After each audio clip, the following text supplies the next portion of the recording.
본문 성구 요한계시록 17장 1절. 또 7대접을 가진 7천사 중 하나가 와서 내게 말하여 가로되 이리 오라. 많은 무리에 앉은 큰 음녀의 받을 심판을 내게 보이리라. 요한계시록 17장에 많은 물, 한기총 소속 교단 성결교회 교리, 로마의 권력을 상징. 신천지 예수교 증거장막 성전의 교리, 많은 물은 음녀와 7머리 10뿔 가진 짐승, 곧 거짓 목자들의 무리에 속한 신앙 세상, 모든 교회와 교인들이다. 성도 여러분, 안녕하십니까? 신천지 예수교 강사 박형기입니다. 오늘은 저와 함께 요한계시록 17장 1절에 나오는 음녀가 앉은 많은 물에 대해서 알아보겠습니다. 본문을 보면 음녀가 많은 물 위에 앉아 땅의 임금들과 성도들을 사단과 음행하게 하고 음행의 포도주로 만국을 미혹해서 무너지게 합니다. 그 결과 음녀는 하나님께 심판을 받게 되는데요. 그러므로 사단의 소속인 음녀가 누구인지, 음녀가 앉은 많은 물은 무엇인지를 알아야 사단을 물리치고 천국에 들어갈 수 있는 것입니다. 그런데 한기총 소속 성결교단의 목사님께서는 계시록 17장에 음녀가 앉은 많은 물이 로마의 권력을 상징한다고 하였습니다. 먼저 내용을 보시겠습니다.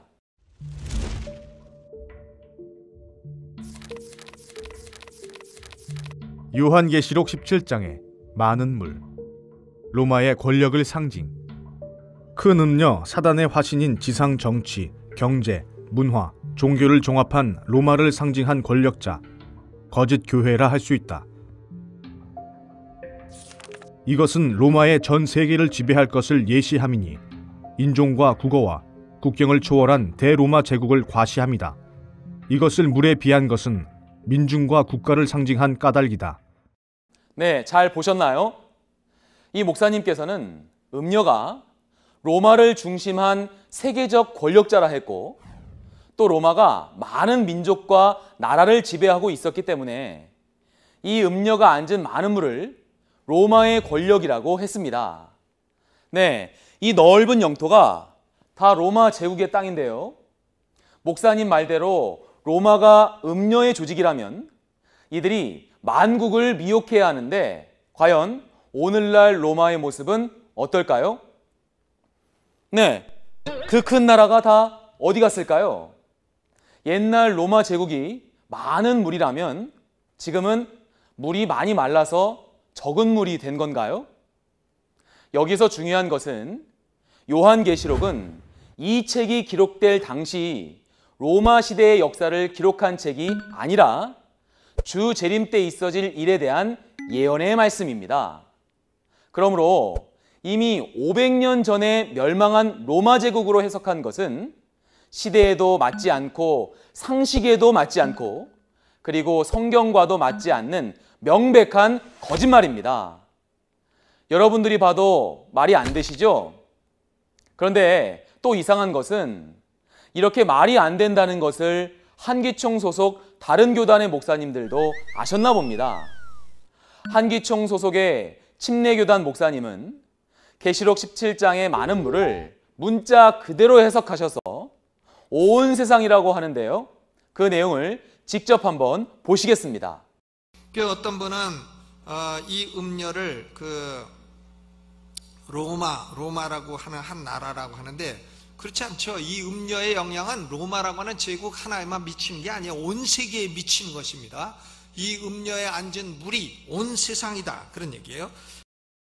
여러분, 누구는 로마 권력이라 하고 누구는 온 세상이라고 하는데 도대체 누구 말이 맞는 걸까요?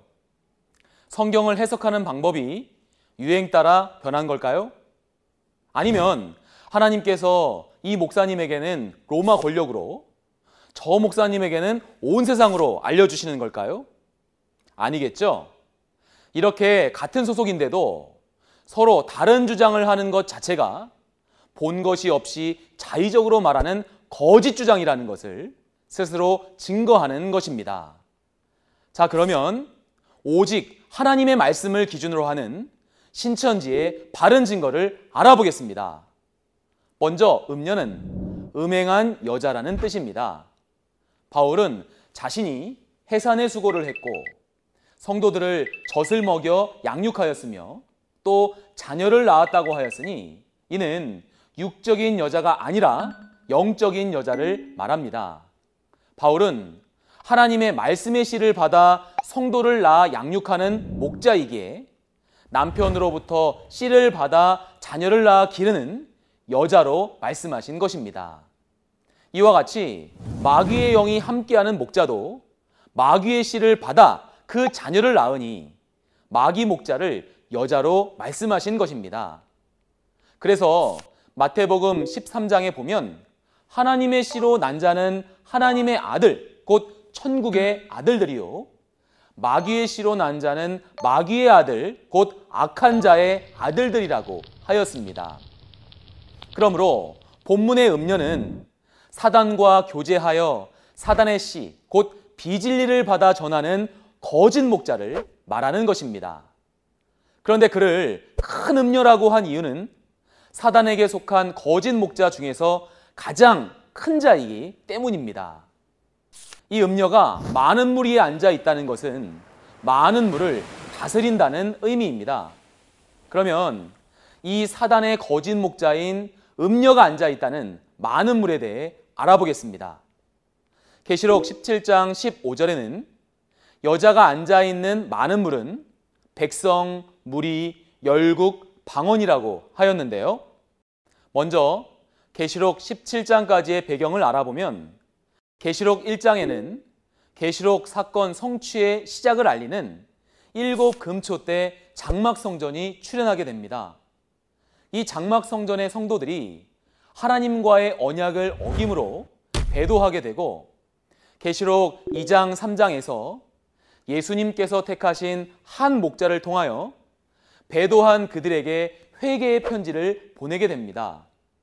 그러나 그들이 회개치 않아 계시록 6장에서 예수님께 심판을 받게 되고 그 결과 배도한 선민 해, 달, 별이 하늘에서 떨어지게 됩니다.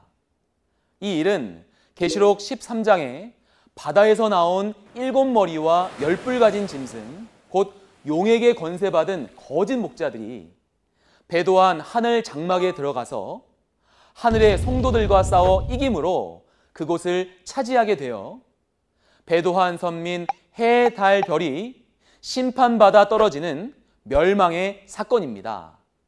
더 나아가 이 짐승은 만국까지 차지하게 됩니다. 이어서 본문은 하늘 장막을 멸망시킨 계시록 13장의 멸망자들이 심판받는 내용을 자세히 소개한 것으로 만국을 손에 넣은 7머리와 10뿔 가진 짐승, 곧 거짓 목자들의 우두머리가 바로 본문의 음녀인 것입니다. 계시록 17장 1절에는 음녀가 마른 물 위에 앉아 있다고 했고 3절에는 7머리 10뿔 가진 짐승을 타고 있다고 했습니다.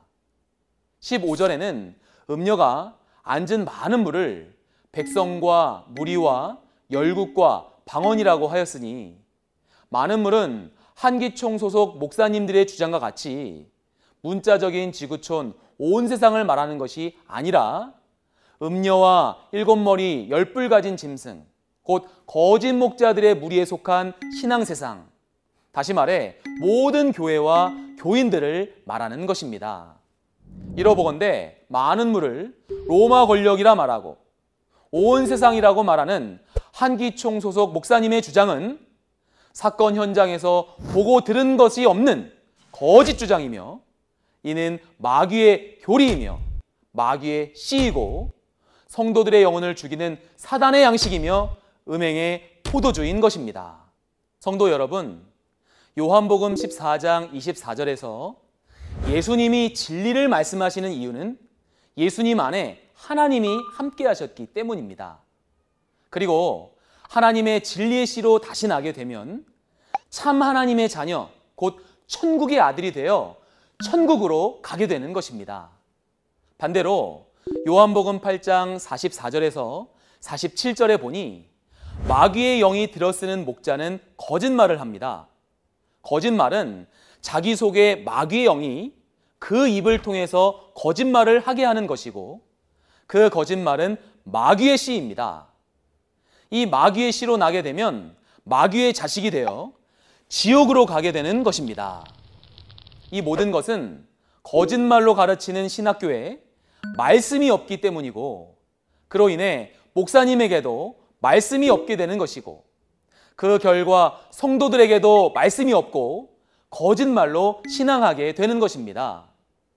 한기총 소속 목사님들은 각종 거짓되고 왜곡된 교리와 자신들의 부패한 행위 때문에 그 소속 성도들이 급감하는 것도 알지 못한 채 자의적인 주장을 계속하고 있습니다.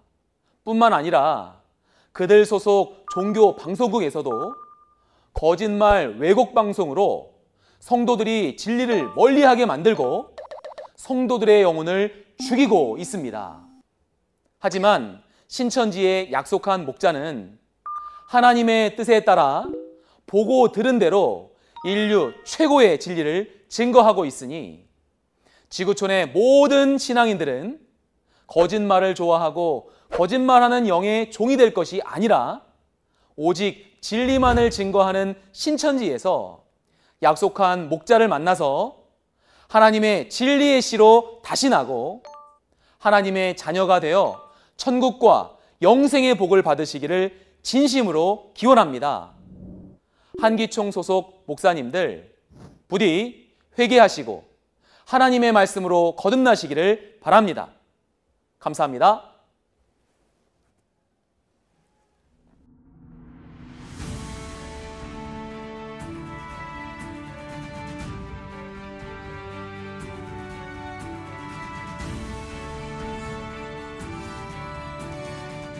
바른 증거를 한 것은 오직 성도들의 성경 지식과 올바른 신앙을 위한 것입니다. 주석 및 자의적 해설은 증거물이 없고 계시는 증거할 실상이 있습니다. 판단 기준은 성경 말씀에 입각해야 합니다.